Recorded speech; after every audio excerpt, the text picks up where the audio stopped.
Hey guys! So I have a really fun Thanksgiving story that I want to read to you guys.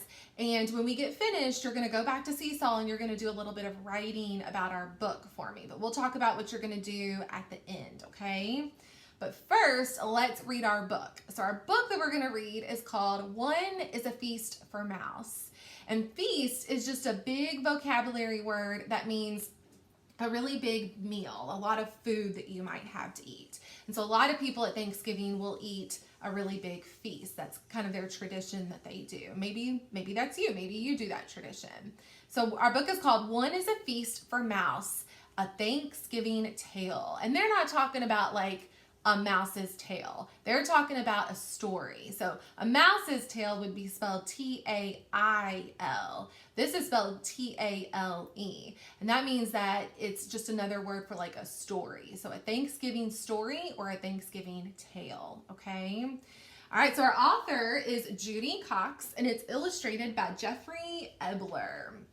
So go ahead and take a look at the cover and look at the picture that you see. Think about the title, One is a Feast for Mouse. What do you think our book is going to be about? What do you predict? And if you need to, you can pause the video really quick and you can turn and tell somebody or just think about it in your head. What do you predict our story is going to be about? All right, so hopefully you had a chance to tell somebody or think about what our book is going to be about, and then we'll see if you're right, okay? All right, so our book is called One is a Feast for Mouse, a Thanksgiving Tale. One is a Feast for Mouse. After Thanksgiving dinner, Mouse crept out of his hidey hole and looked around. The house was quiet. Dad snoozed in his chair with his book. Mom dozed in front of the TV. Outside, the kids played football in the crisp yellow leaves. Cat curled up by the fire. He yawned and stretched his stripy tail.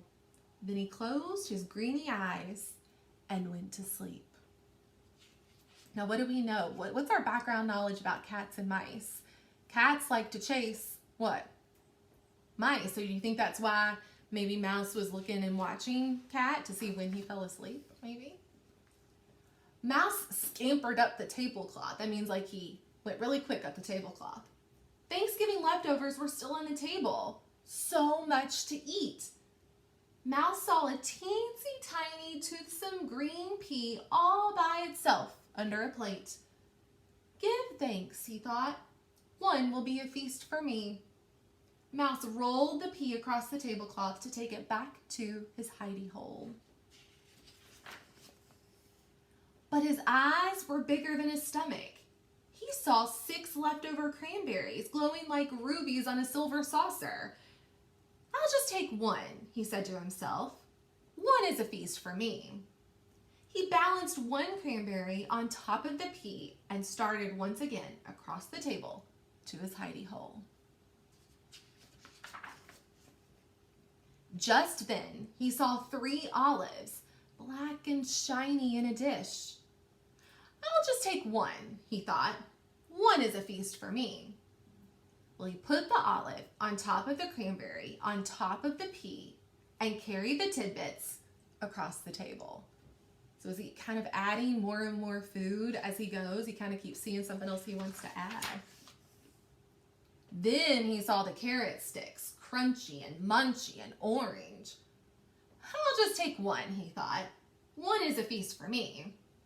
He stuck one carrot stick into the hole in the olive, balanced both on top of the cranberry, on top of the pea, and started back to his hidey hole. So he's starting to get a lot of food on there. Then he saw the mashed potatoes. Mouse potatoes! There was just 1 scoop left on the plate. I'll just take the plate, Mouse thought. What a feast I will have. He balanced the plate of potatoes on top of the carrot stick, in the hole in the olive, on top of the cranberry, on top of the pea. Mouse started off across the table. Then he saw the gravy, brown and luscious in the silver gravy boat. Gravy for the mashed potatoes, he thought. I must have that for my feast.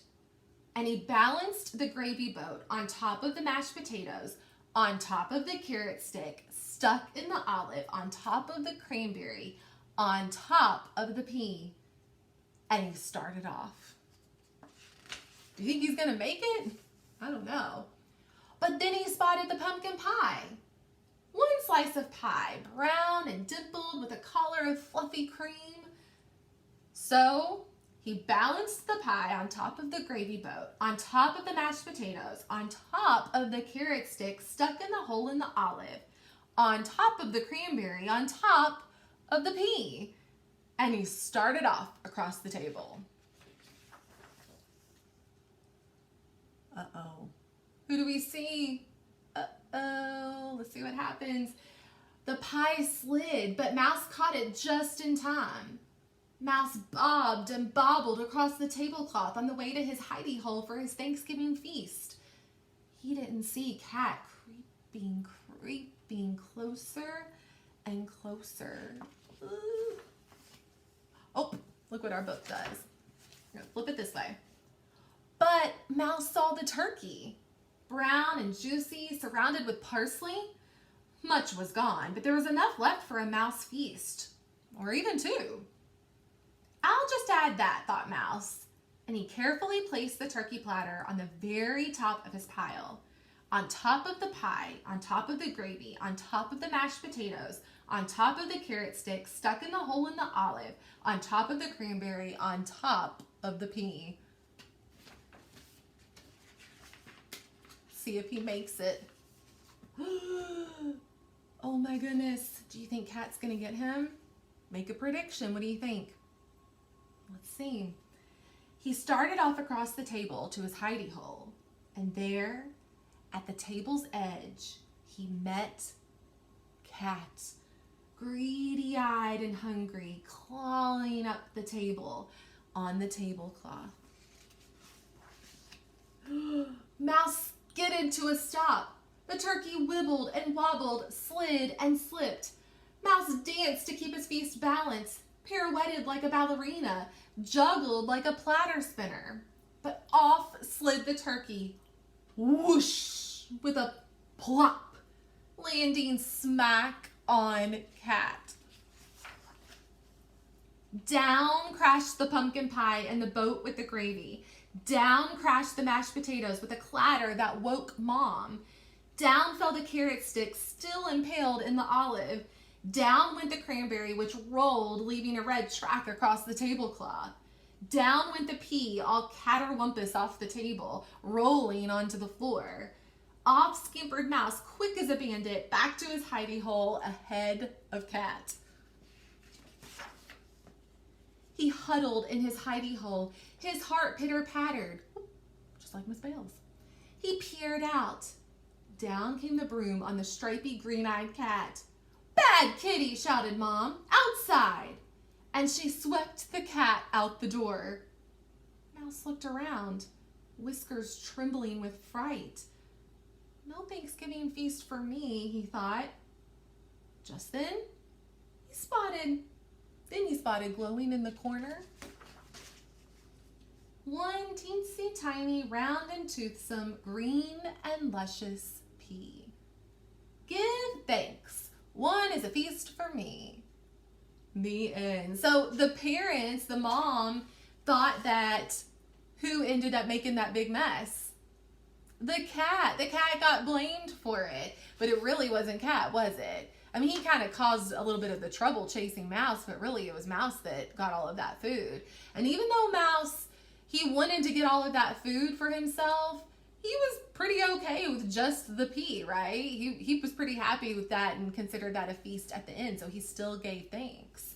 So here's what I want you guys to do. When you go back to Seesaw, I want you all to see if you can tell me, if you could take some things from your Thanksgiving table, just like Mouse did, what would you want to take from your Thanksgiving table, some of your favorite Thanksgiving foods, back to your room to eat? Just like Mouse was doing. Mouse saw all of these good things that he wanted to eat. And I want you to do the same thing. Think about if you were Mouse and you had to look at your Thanksgiving table and what you normally have with your family. What would you want to take on your plate to try to go back to your room and eat? Okay, that's what you're going to write about. And I can't wait to see what different foods you guys choose to come up with. If I were going to be writing it, I would definitely get some deviled eggs. I love some deviled eggs. The little eggs that have like the yellow stuff in the middle. That's one of my favorite things to eat. So I definitely would get some of that, and maybe some sweet potatoes too.